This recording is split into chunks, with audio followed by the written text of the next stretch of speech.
Good afternoon. Thank you for braving the elements and being with us here today. Certainly bitter cold out there for sure. Welcome to the 2019 Wealth Management Forum. My name is Jason Jackman. I'm the President and Chief Investment Officer of Johnson Investment Counsel, and I want to thank you for being here today. Many of you saw the slides scrolling through the screens behind me during our reception time, highlighting some of our achievements, notable events throughout the year. You saw some national recognitions that we're certainly happy to receive, some community involvement throughout the year. But when I reflect on 2018, I'm struck by the number of talented employees we added to the firm during the year. We added employees to all 5 of our locations, all of our offices across the state of Ohio, and to every department in our organization. We added depth to the investment team, trust company, operations, client service, every team throughout the firm, so that we could have the expertise in client service to meet your needs.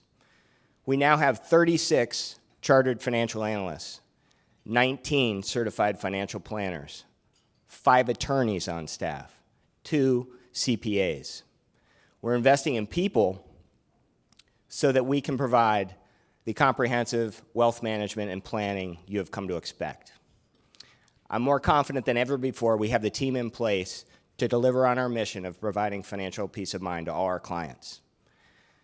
The firm is healthy, and the Johnson team of 130 dedicated individuals is here to serve you today and in the years ahead. Today's agenda will be similar to forums of the recent past. We will have 4 individuals deeply involved in the investment process to walk us through their market outlook and economic outlook. I will ask them many of the questions we're receiving from you, and we'll cover some topics that are particularly important to our outlook currently.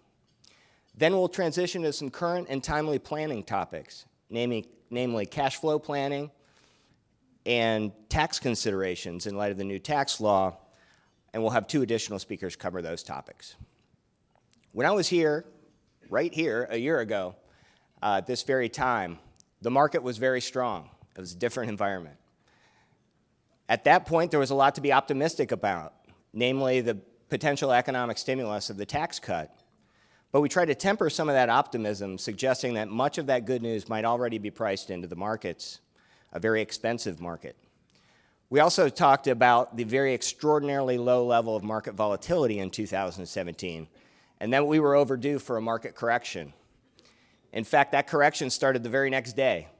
The February correction of 10% happened that very next day, and volatility returned in earnest last year, for sure. While the whole year saw a decline of just 4%, we had 2 notable corrections during the year, a 10% decline in February and a nearly 20% decline in the fourth quarter.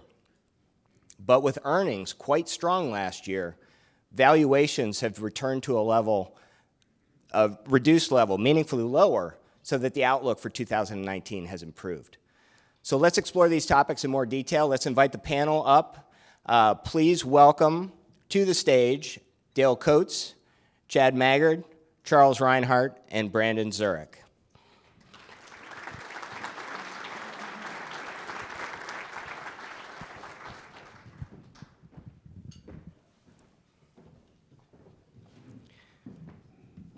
All right, as you get situated, we talked about 17 and 18 being different years. Maybe Dale, you can start by walking us through the market last year, kind of set the stage for us on the market environment last year.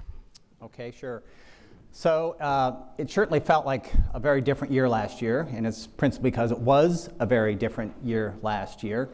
To begin with, volatility. Volatility picked up quite a bit in 2018. The largest market pullback at any point in 2017 was less than 3%. That was the smallest intra-year decline in the stock market since 1995. Contrast that to last year, as Jason mentioned, in the fourth quarter from mid-September until Christmas Eve, Merry Christmas, stock declined to nearly bear market territory, right to the edge of bear market. And in fact, that was the second time that the market had declined almost to bear market territory since the financial crisis ended in 2009. New highs were very different. We had 62 record highs in 2017, only 18 last year. And in 2017, those highs were spread throughout the year. Every single month of the year, a new high was reached with the exception of April. Last year, almost all of the highs we did get were either concentrated at the beginning of the year in January or in September. Days with large price volatility, at least 1% swing, either higher or lower, increased eightfold year over year. And of course, the one that we all care the most about, returns were lower. It went from a very strong year in 2017, well above average, almost 22%, and in fact, the second consecutive very strong year, to an actual decline last year. But despite the fact that volatility was much higher, despite the fact that we obviously had lower returns, economic fundamentals not only didn't deteriorate, they actually improved a bit, with somewhat faster economic growth, much higher earnings growth driven by fiscal stimulus and tax cuts, and inflation remained relatively modest. So when we dissect the 2 years, look at 2017 and 2018, and put them in a historical context, what we actually see is that it's 2017 that's the big outlier. And 2018 was a return to more normal levels of volatility. Take, for example, the daily price swings of at least 1%. When the market swung by 1%, either higher or lower, it did that 64 times last year. 32 of those times, the market closed at least 1% above where it had closed the day before, and 32 times it went down by at least 1%. If you go back to 1950 and look at the average for this risk metric, the number is 64. 32 up, 32 down. It was exactly average last year. Some people I've told that stat to had said, well, what about really volatile days? Okay, 2% days.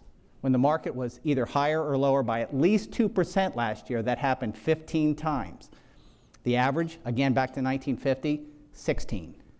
Very average last year. Even 3%, certainly 3%, we had a lot of those, right? That's 800 points on the Dow today. We had 5 days where the market either was higher or lower by 3%. The average historically, 5, exactly average. It was a normal year.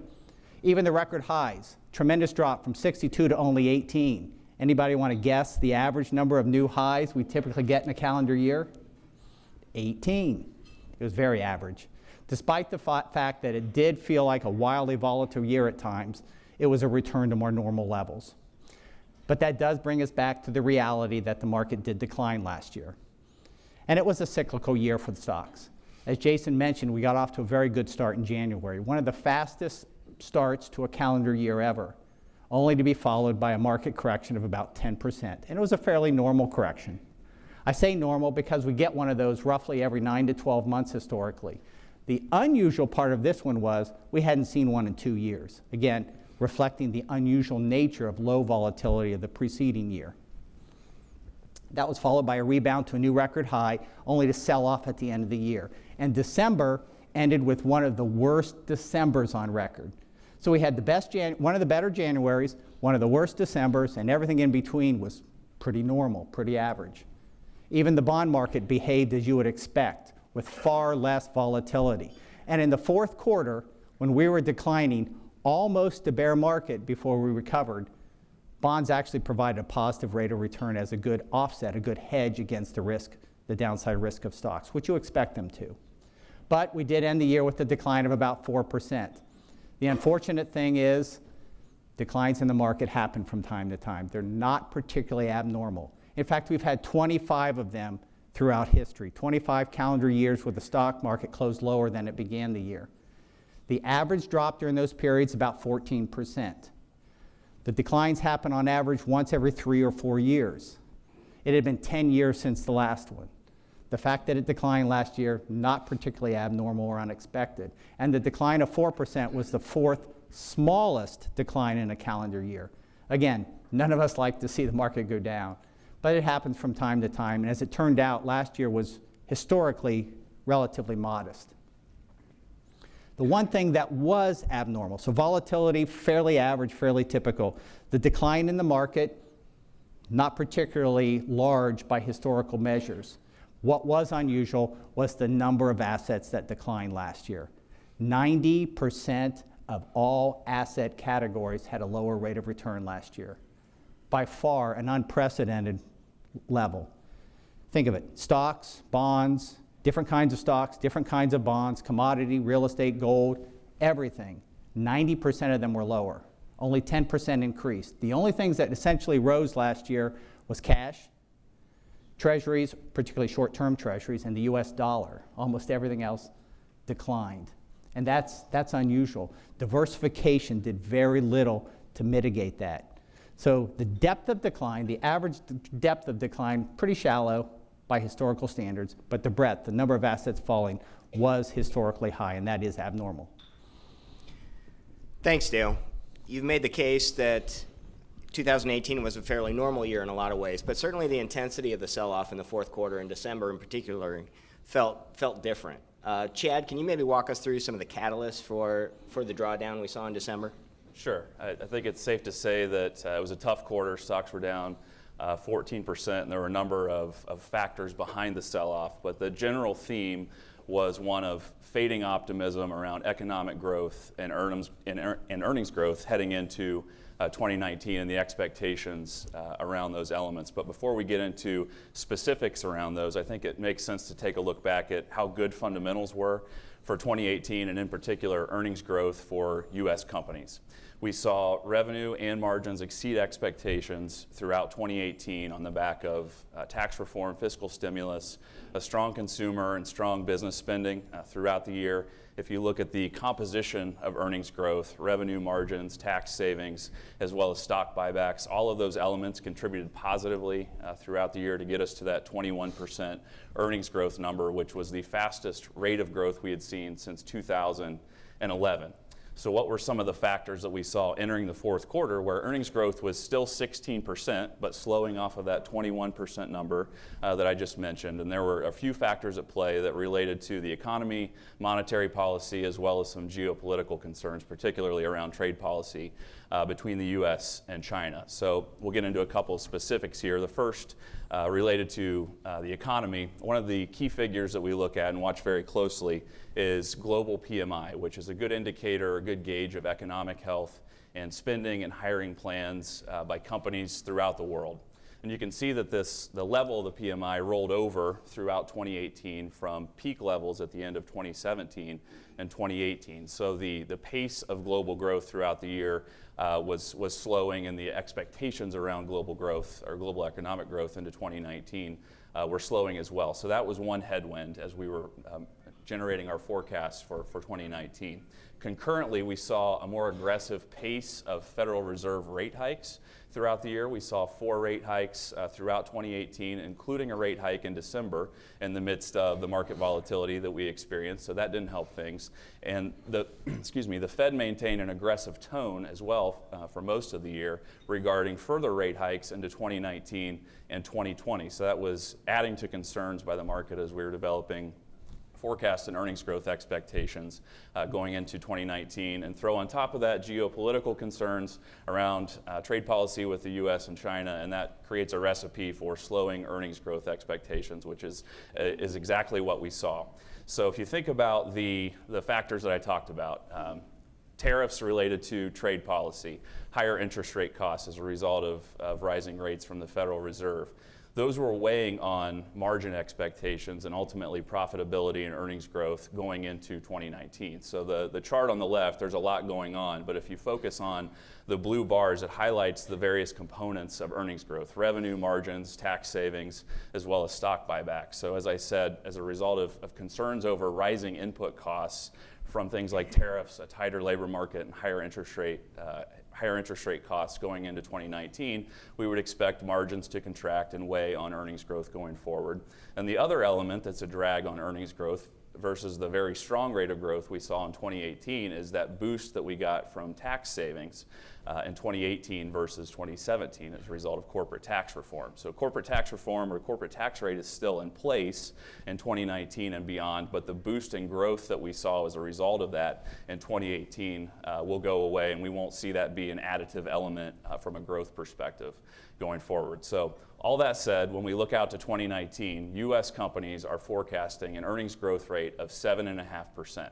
We're seeing similar numbers come from international companies, both on the developed developed side and emerging market side of the equation. So all in that 6 to 8% earnings growth expectation range for 2019. And while that's a much slower growth rate than we experienced in 2018, it can still set us up for very positive and strong equity market returns in the year ahead. So thanks for walking us through the catalysts of the fourth quarter sell-off. And with that sell-off and some of these economic risks emerging, we had a lot of clients begin to question whether or not we were rolling over into a recession. What are our thoughts about that likelihood? Well, the old adage is that the stock market has predicted 9 out of the past 4 economic recessions. So in other words, the market's always had a bad habit of jumping the gun when it's come to predicting the end of an economic cycle. So during periods like the fourth quarter and December, when the market starts sending investors a signal that perhaps it's beginning to discount the possibility of an economic recession, we believe it's really important to just refocus on the actual economic data itself. And so behind me, you'll see what we call our recession scorecard. And it's a compilation of 13 different pieces of economic data that we have studied and we've back-tested and that have historically done a pretty good job of predicting economic downturns. And I think there's really 2 key takeaways here. The first is that as we entered the previous 3 economic downturns, there were always at least a handful of these things that gave investors an advanced warning of the coming downturn. The second is that currently there are no indicators that are at levels historically coincident with an impending economic downturn. And so it's the absence of any of these warning signals that really gives us comfort that we believe the near-term risk of a recession still remains quite low. I'll just add on to that from a portfolio standpoint. We don't see the current data as suggesting that we're in a recession, but we're very aware that we're later likely in this economic expansion. So the duration of this current expansion from a GDP standpoint is actually the second longest we've had since World War II. The longest was from 91 to 2001, so culturally that takes you from the dissolution of the USSR to the first iPod. We're going to lap that this summer if things don't change, and there are some mounting risks that come with that. We're at a relatively full employment rate, the yield curve's flattened, and so we're aware that this kind of later cycle environment has some risks to it. One of the things we did last year to get ready for that was to make sure that the stable assets in our portfolios are going to behave well in a difficult economy, and that means in most cases more investment grade bonds. So we, in a lot of cases where it was appropriate, we de-emphasized some lower quality, higher yielding bonds, moved to investment grade, some bond alternatives. That puts us in a position where we're relatively well positioned for volatility like we saw in the fourth quarter, and it was helpful in the fourth quarter. What we haven't yet done is get more defensive by moving from stocks into bonds at the margin. And the reason for that is that doing that early is generally a costly mistake. So this slide actually shows the market going back to 1980, and we've highlighted recessionary periods in gray. And you can see there have been 6 non-recessionary corrections, those red circles. Those periods so far have rhymed somewhat with what happened in the fourth quarter. So the average drawdown there is about 20%, or 19%. We were down 20 in the fourth quarter. And if you look forward 6 months off those non-recessionary corrections, the average return's fairly positive, plus 25% on the market. We're up about 14 off the lows right now. One thing to highlight about all those periods is that the Fed was either taking a break with their hikes or cutting in those kind of post-correction turbulent periods. That was not the posture that we had going into this year, but earlier this week it looked like we got some good signs that might be the environment we're in now, so we'll be watching that closely going forward. So good commentary there. How does all that kind of set our baseline outlook for the markets in 2019? Well, those of you who've been coming for a while to this event know that we try to answer this question every year, and we spend a fair bit of time talking about valuation when we do it, and that's because it's our best long-term 5-year plus predictor for the market. There's some good news on that front. So for the last few years, we've been coming to you saying price to earnings multiples are a little elevated. It's because the market was growing faster than earnings were. Last year, that reversed fairly meaningfully. This chart shows the last 20 years of price returns for the S&P 500. That's the red line. And it's broken down into two factors. One is earnings growth, the gold bars, and two is valuation change, the blue bars. So anytime the gold bars are above zero, we want to see that. That's earnings growing. Anytime the blue bars are above zero, the market's getting more expensive. When it's below zero, it's getting cheaper.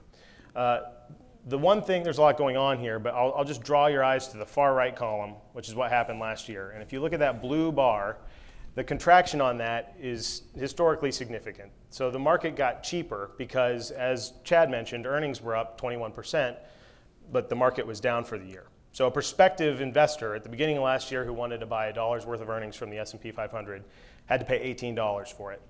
Right now that number is closer to 15, which is more historically normal. That's kind of the silver lining to some of the turbulence we've seen, is that it gives us a better run rate for longer term growth. The valuation picture is a lot more manageable now. And we historically, when we've seen those blue bars contract, and going back to 1940, that'd be the third largest contraction there. Periods after that tend to have fairly positive returns as long as the earnings situation doesn't get a lot worse. I would say another bright spot to highlight related to my comments around earnings growth expectations for 2019. I mentioned the expectation is 7.5% growth for U.S. company earnings going into 2019, and that can set us up well from an equity return perspective. And even though we're in a slowing earnings environment, the key metric to look at is whether the earnings growth rate in 2019 is above the long-run average for U.S. companies, which is a 6.5% growth rate. So that's the environment we find ourselves in today, a slowing earnings growth rate that's above the long-term average of 6.5%. And when you look at the historical data on this and look at similar environments that we found ourselves in, historically, that's generated a one-year return of about 13.6% on average. So some reason for optimism on the back of more attractive valuations and despite slower earnings growth in the year ahead. Great, good outlook for the market. Now let's talk about the economy. Isn't there a lot to worry about there? It seems like there was a lot of doom and gloom in the fourth quarter. Is there anything to be optimistic about on the economic front? I think if we had to wrap the 2019 economic outlook into really one theme, it would be the idea of slowing but still growing. So you heard Chad, Charles, and even Dale mention some of the headwinds we're facing at the moment, things like slowing global economic growth and tightening Fed policy, but by no means is it all really bad news out there. In fact, the U.S. consumer remains a bright spot here domestically. In fact, the chart on your left highlights that wages are finally growing at a more normal level. So after being stuck at what felt like 2% for almost a decade, wages are finally growing above 3% again, which is a more normal rate of growth.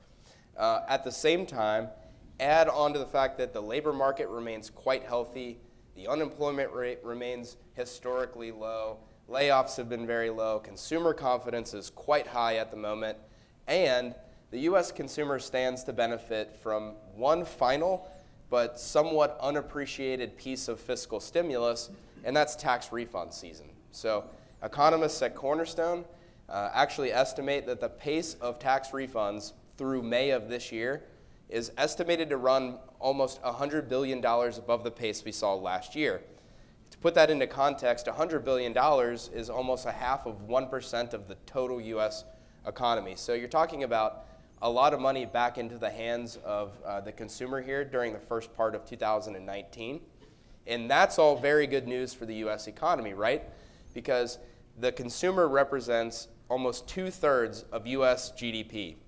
So we certainly acknowledge and admit there are some headwinds, slowing global growth, tightening Fed policy, and the pace of growth is naturally likely to slow from the really, really good pace we saw in 2018, driven by the powerful fiscal stimulus. But it's hard to get too terribly pessimistic about U.S. economic growth when such a large portion of the economic pie is on such stable and firm footing, and that's the consumer. So slowing but growing. Slowing I like but growing. That's the phrase. Absolutely. Well, what about, there's definitely things to worry about. What about government shutdown? I mean, what a mess. We got some good news on that recently, but surely that's going to have a negative impact. Well, as you mentioned, Jason, fortunately it's over for now. It's going to have an impact on the first quarter numbers. The good news is that it's probably a temporary impact, and for the full year it won't have a big impact on the aggregate. Our estimate some estimates that we've seen others cite was about 1/10 of a point off first quarter GDP for every week that the government was shut down during the first quarter. Fortunately, the shutdown ended before we saw some more permanent damaging impacts on private business from lack of permitting or failure to get loans.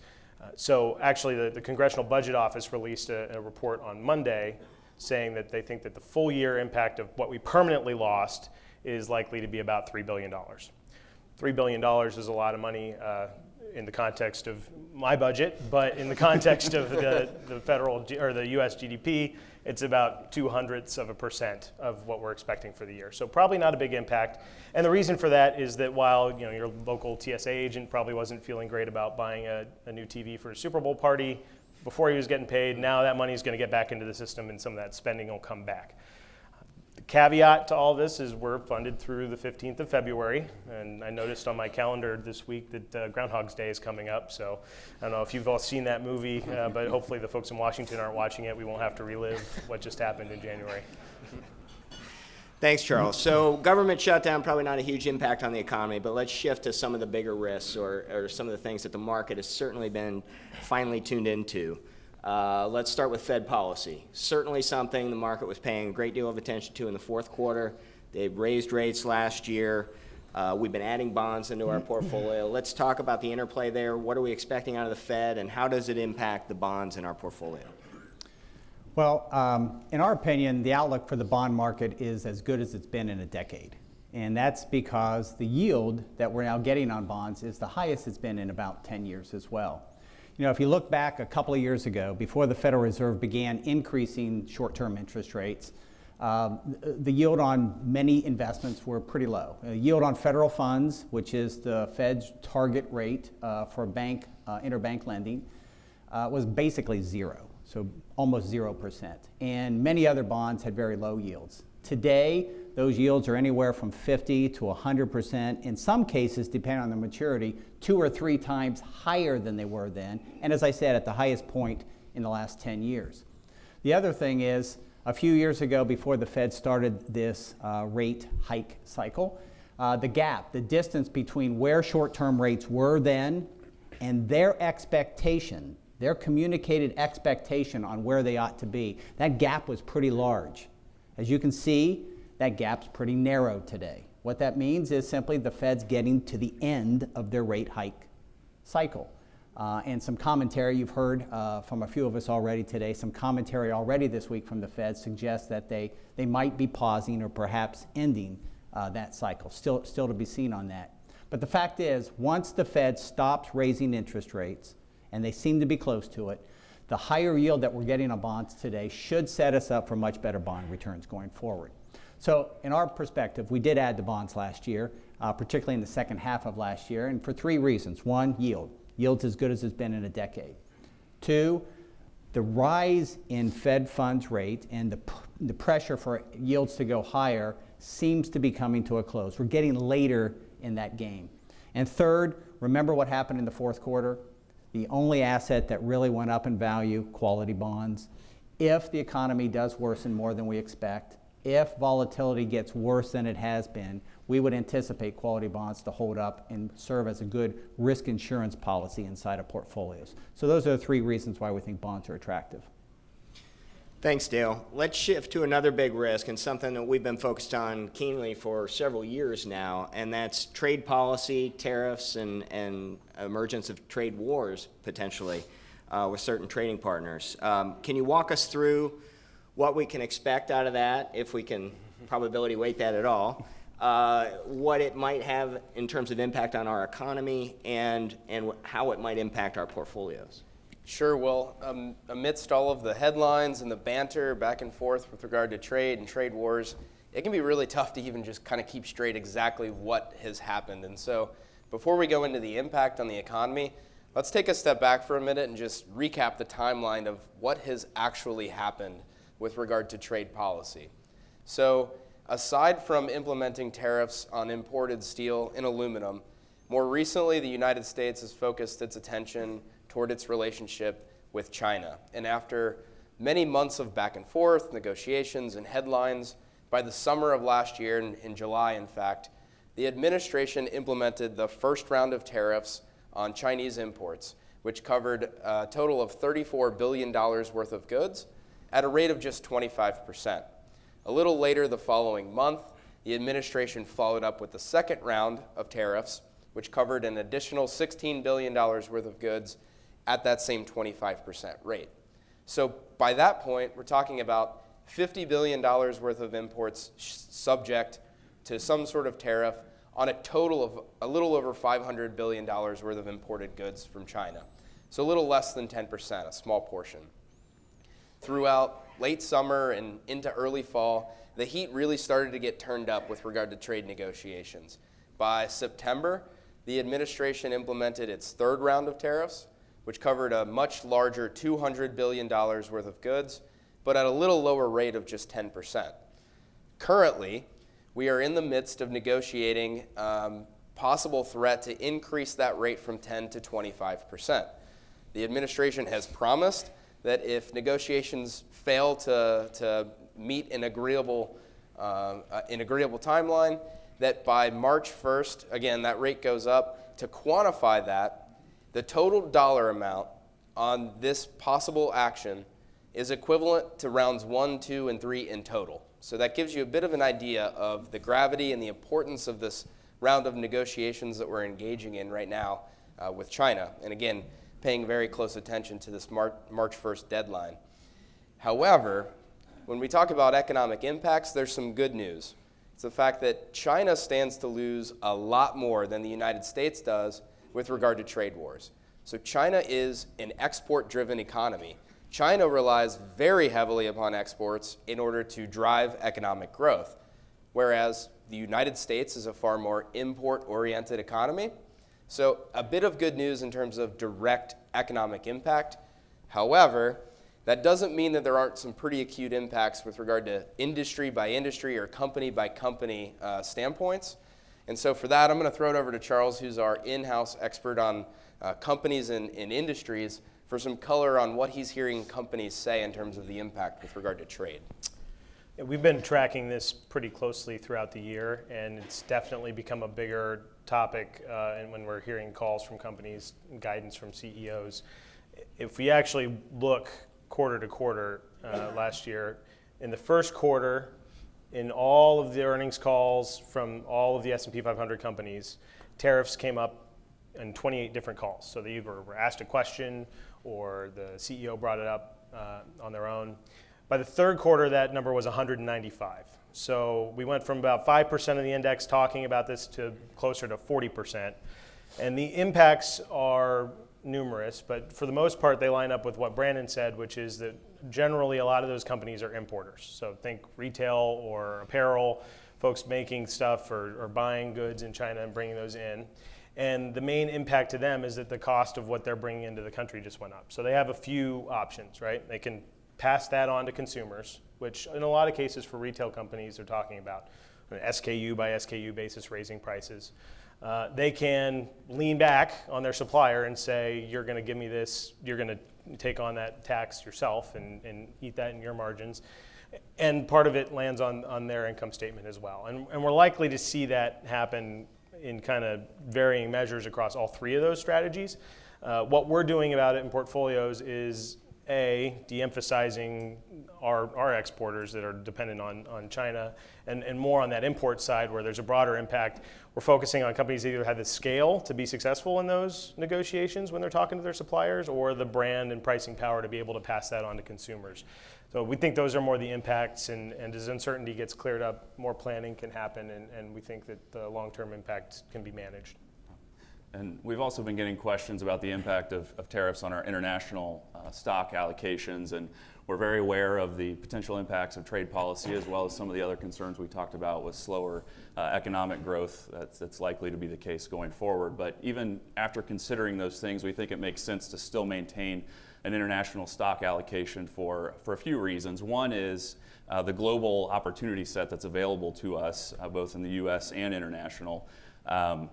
if you look at the composition of the global stock market, there are about 14,000 publicly traded companies in the global stock market, and 3/4 of those are located outside of the US. And many of those are great companies that have the characteristics, like Charles talked about, are very high quality, have healthy balance sheets, growing revenues and earnings, and are trading at attractive valuations. So we think it makes sense to not ignore that nice broad opportunity set that's available to us, both in the US and international. The second is we're seeing more fundamental alignment between US markets and international markets, both developed and emerging. I had talked earlier about the expected earnings growth rate for US companies being 7.5% in 2019, and we're seeing very similar forecasts for developed international as well as emerging markets going into the year ahead in the 6 to 8% earnings growth range. So we think there's more support from a fundamental standpoint going into 2019 versus what we saw in 2018, where the US had much stronger earnings growth than what we saw internationally.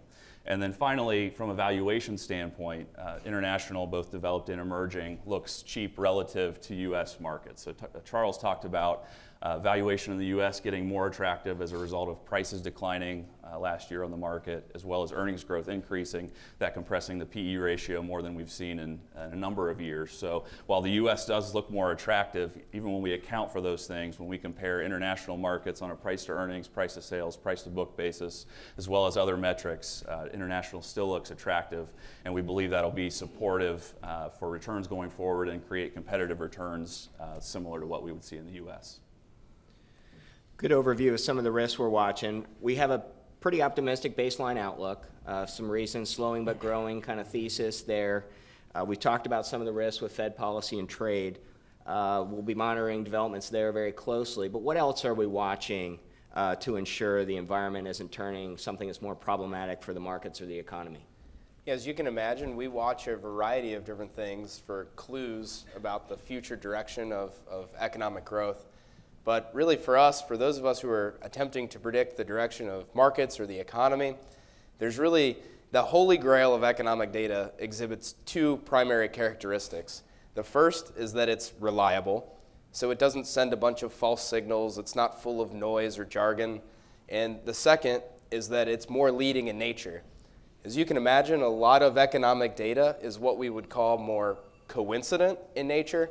So it tells us a great deal about where we're at today or where we've been in the past, but what it doesn't do is give us a glimpse into where we're heading. And so there are two key things that we think exhibit both of these characteristics, being reliable, being more leading or forward-looking in nature, and the first of which is called the yield curve. So the shape of the yield curve is simply the difference between short-term and long-term interest rates.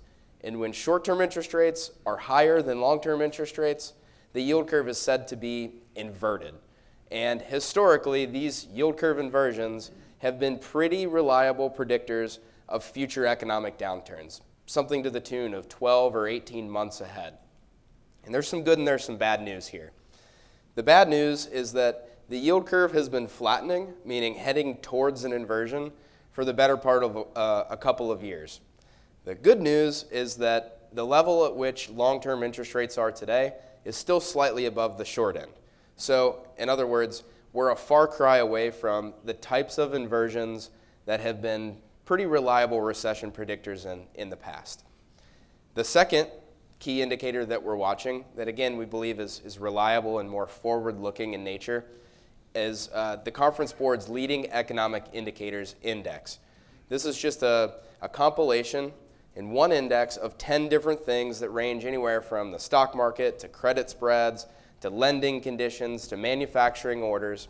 And again, it's done a pretty good job of giving us a signal in the past of previous economic downturns. And it's also been more leading in nature. And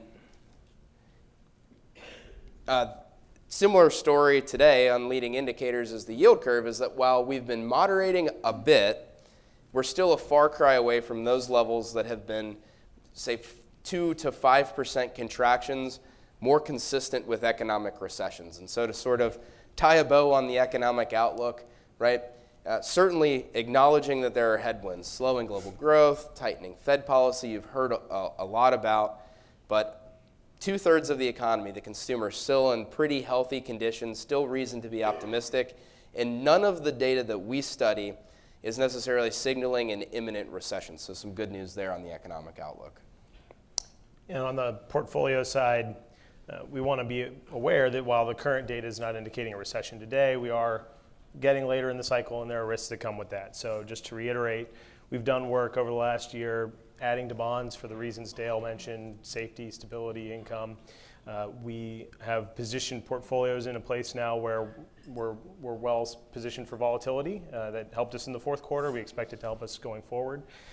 We're not yet at a place where volatility would on its own cause us to take money out of the stock market and put it into bonds, because as we've discussed, stock market's gotten cheaper because of strong earnings growth, and also just generally if you do that without some real risks to the current economy, that can be a costly decision. So rather than trying to time the exact hour or moment that we might have a recession, we've always found it to be a more successful approach to always be ready by focusing on the kinds of companies that you're used to seeing in your portfolios: high quality balance sheets, strong management teams, companies that are positioned to weather a recession well. And by always investing in those, we don't have to get the timing exactly right, although we're going to stay very focused on the things that Brandon has mentioned. Good summary. I'll just add, certainly the fourth quarter, the market reacted to a slowdown in earnings and some elevation in economic risks. As Charles mentioned, we took some steps in 2018 into some of that market strength to increase our bond weight and reduce some higher yielding alternatives, high yield bonds, bond alternatives, and the like. The phrase we've coined of slowing but growing can be a favorable environment for stocks, especially when market valuation is not excessive as it is now after last year's dichotomy of strong earnings and lower returns. We are postured to participate in a favorable market environment, but if the market environment turns more negative, our quality and diversification is there to protect on the downside, just as it did in the fourth quarter. So appreciate that overview, gentlemen. This panel will be up front after our next session, so if we did not touch on your specific question, be sure to grill them after the presentation. They'll be up here to answer any of your direct questions. So please thank these gentlemen for their time.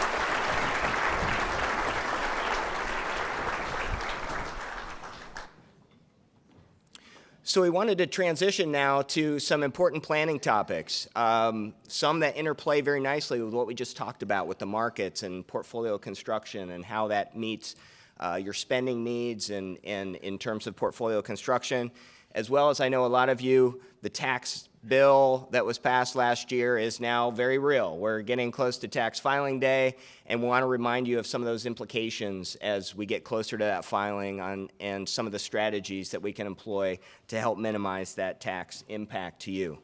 So to walk us through these topics, please welcome to the stage Dan Barnett and Skye Berry, both portfolio managers in our wealth management unit.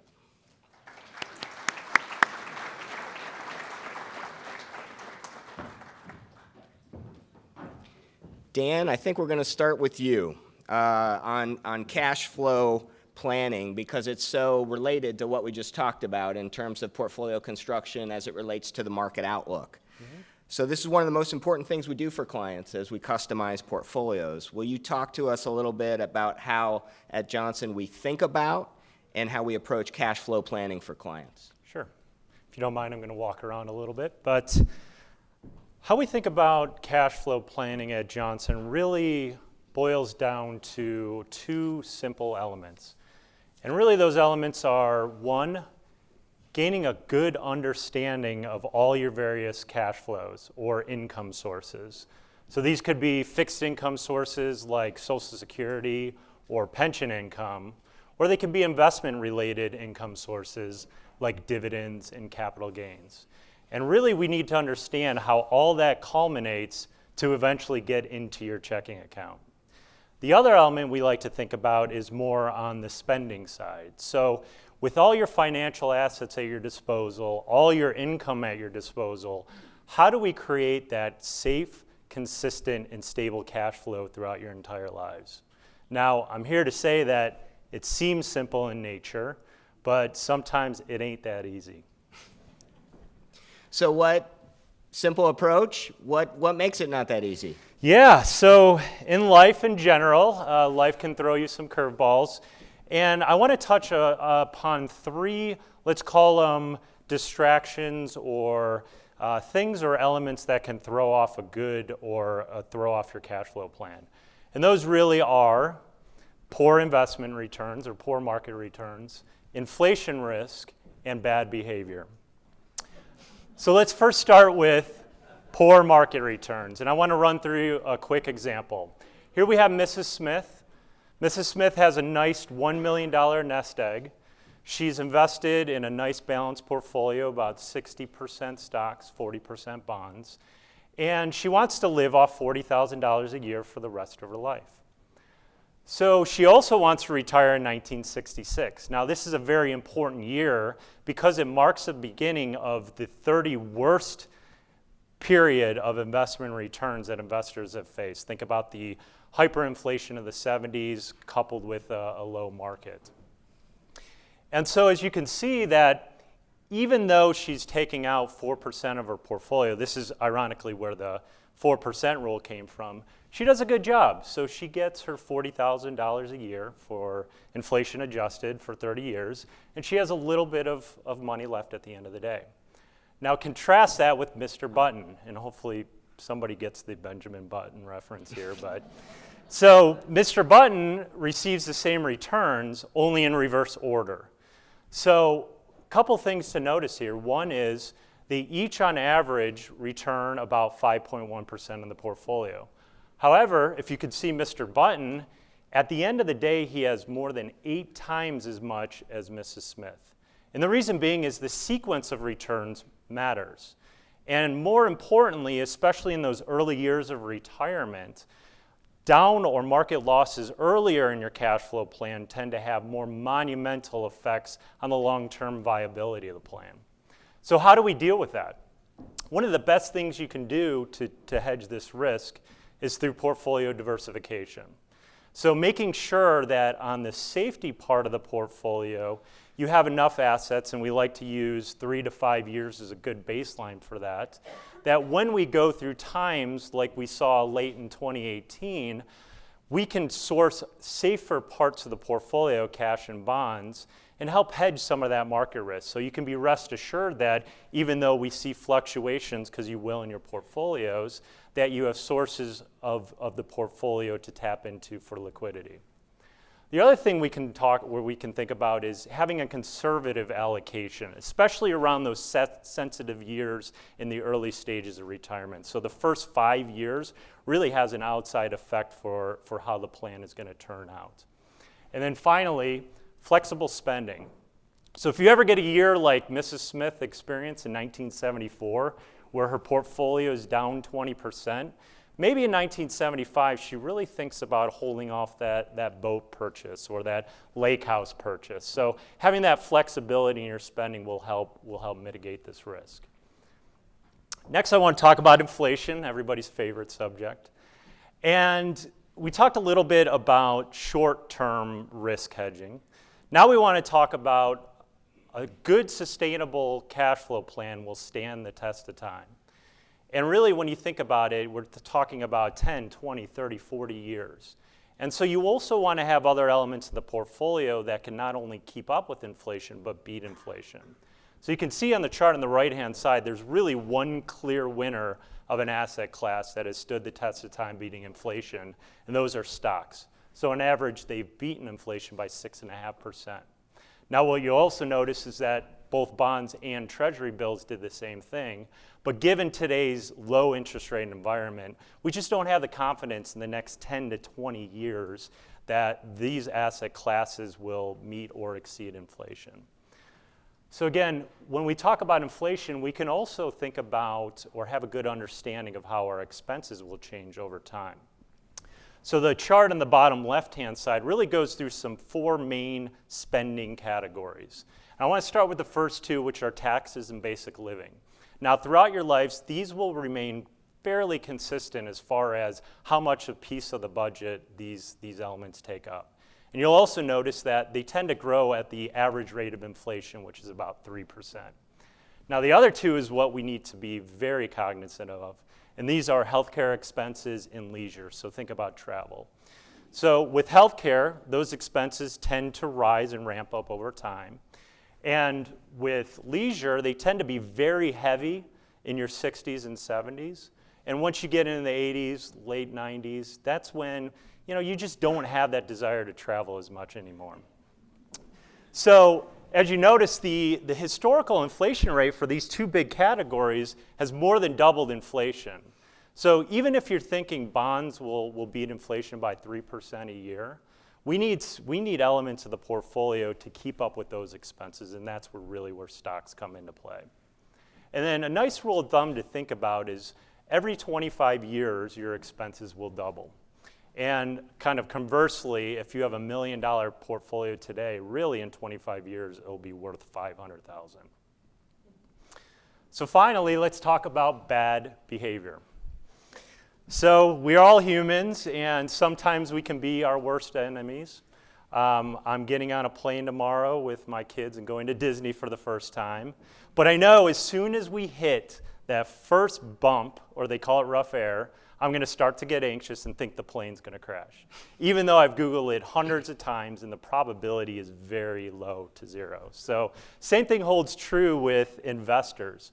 So you've heard things like loss aversion, where investors tend to feel more pain on the downside than making money. So we want to make sure, although we can't actually get rid of it, we need some tools in our toolbox to help us when we think the sky is falling. So let's talk about some of those. So when you feel nervous about your portfolio, think about taking what I call a CNBC sabbatical. So I had a client call me once during a market downturn. He said, Dan, I'm turning off the TV, throwing away my Wall Street Journal, and calling you. So think about that next time you get nervous. The other thing is the frequency of checking your account balance. It's so easy nowadays to check account balances. But when you're going through these tough times, especially seeing this on the screen, checking your account balance, I guarantee you, will put you in a worse spot. So if you're like me, and not everybody, but if you're like me, there's a negative relationship to your financial happiness in the amount of times you check your accounts. And then finally, if there's one thing that you remember from what I say, is that you don't lose money in your portfolios unless you sell something at a loss. So that's very important. You can see temporary declines in the market, you can see temporary declines in your portfolio, but unless we're selling, which if a well-constructed portfolio will allow you opportunities to actually sell assets at gains, then you don't have to worry about the fluctuations in between. Great, Dan. Before we transition to taxes, is there anything else you want to leave the audience with? Yeah, one more thing. It's an aspirational question, but the question I have for you, as you're driving home and maybe this evening is, think about what if you never had to worry about money the rest of your life? What would your life look like? And now some of you in the room, congratulations, you might already be there, but for the rest of us, I would argue that a well-constructed cash flow plan partnered with an integrated wealth management plan will help you get there. Thank you.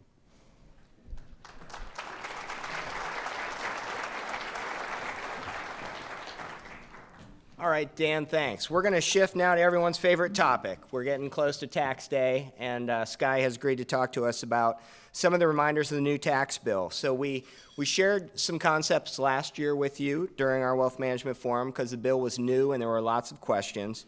But now we're getting close to filing time and accountants asking questions, and we're trying to organize. So it's time. It's becoming more real. It's here. So, Sky, can you walk us through some of the highlights of the new law and how some of the common impacts it will have on our clients? Sure. Thank you, Jason. I know we're talking about taxes and at the tail end of this forum, but I'll try and keep it as interesting as possible. And if anything, hopefully the accent helps. So there have been a lot of changes, as you mentioned, and I think one of the most obvious and first you'll see is the new tax form. So what's really interesting is the standard deduction is a big change. So it's estimated that previously under the old tax plan, 70% of filers were using the standard deduction. And now under the new tax plan, it seems like 90% of people will use the standard deduction. And one of the big reasons for this, the standard deduction was actually increased or doubled from $12,000 to $24,000 for couples married filing jointly in 2018. So this will impact many, many of our clients. And then on the flip side, some of the other changes to keep in mind is personal exemptions were eliminated, and also the child tax credit was doubled. For those 65 and above, there's an additional deduction for those over the age of 65.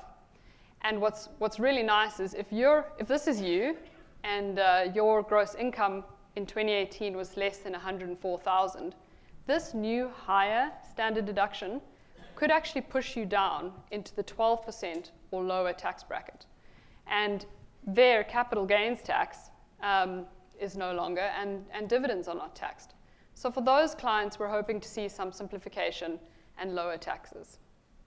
And then moving on to itemized deductions, some real limitations and reductions were made here in order to see the increase in the standard deduction.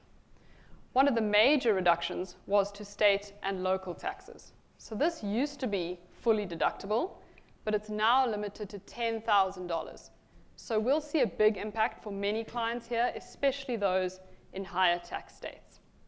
And then some other changes to note, maybe less impactful: medical expenses, home equity loan interest, mortgage interest, and some miscellaneous deductions which were eliminated.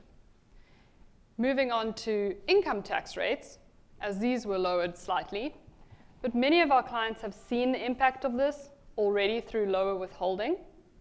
But I think in terms of tax season, as that comes upon us, to keep in mind capital gains taxes, especially after 9 straight years of the market being up. I think the average investor had above average capital gains for 2018. So that may outweigh some of the income tax gains that you make, and to keep that in mind come filing season. Lastly, to keep in mind that these changes are not permanent.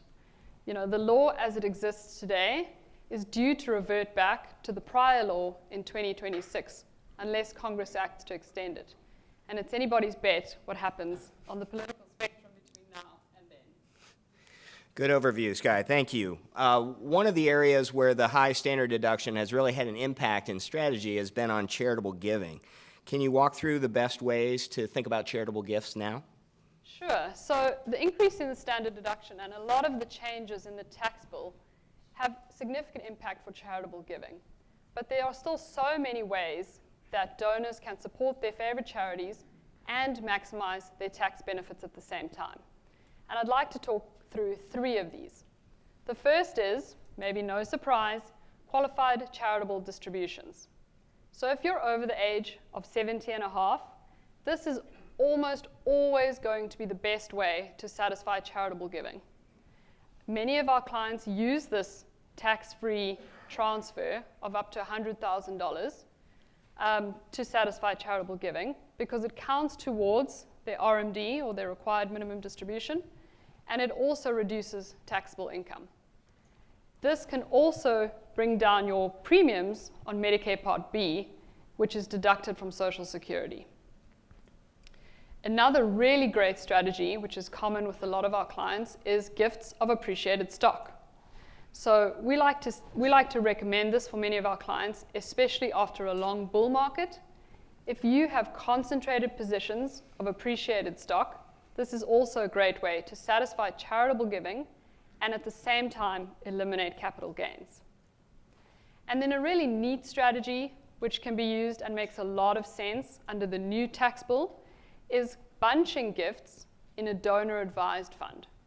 So if you are not relying on QCDs, then this is most likely one of the best approaches. Many of our clients, many of you may have a Johnson Charitable Gift Fund donor-advised account, and you're combining multiple years of gifts into 1 year. So when clients make this larger gift in the first year, they receive the full tax deduction up front in that year. In subsequent years, when you maybe gift less or you're not making a separate gift and your deductions are lower, then you simply take advantage of the new higher standard deduction. So there are many added benefits as well to using a donor-advised fund. The contributions in that fund, you control the timing of when that gets distributed to charity. The contributions within that fund can grow tax-free over time. And also, you can even contribute appreciated stock into the fund, thereby limiting capital gains tax or eliminating capital gains tax and maximizing your tax deduction. So this is a really powerful tool and one that we recommend for a number of clients where it makes sense as one of the best ways to gift to charity under the new tax law. Thanks for that overview. Yes, we have a lot of clients very excited about this bunching strategy, and certainly if you don't have a donor-advised account set up right now with the Johnson Charitable Gift Fund, we can make that happen in a very easy manner for you. And it can really integrate with portfolio management as we're selling stocks that may have a capital gain. As Skye mentioned, we can transfer those into the gift fund, fund your charity. That's a nice integrated approach to all of that. So finally, let's wrap up with estate plan. Certainly, it doesn't seem like tax strategies are important in estate plan, as important in estate planning as they have been historically, now that a married couple can have an exemption of nearly $23 million. Can you talk about estate planning in this environment where the exemption is so large? Yes, certainly. Most people no longer have this problem or wish they had this problem. But yes, for the majority of our clients, estate tax is no longer an issue and you're not subject to that anymore. But it's also important to keep in mind that, again, this is temporary and the law could revert back in 2026 to the prior law. And who knows if then the estate tax exemption will be a much lower level. It's also important to remember all the many reasons why we continue to work with our clients very closely on estate planning. It's not always and only about tax reduction or tax avoidance, but making sure that your estate plans are structured to pass your assets to your family and your charity in the most efficient way that is consistent with your wishes. So, it's not just this black box of documents that you sign once upon a time and not really think about again. It's everything that it takes to get the right assets to the right people at the right time in the right way. And that's consistent whether or not you have an estate tax issue. So again, many of you will be familiar with the Johnson Trust Company. They work very closely with our clients and their attorney to make sure that your plans are consistently meeting your desires.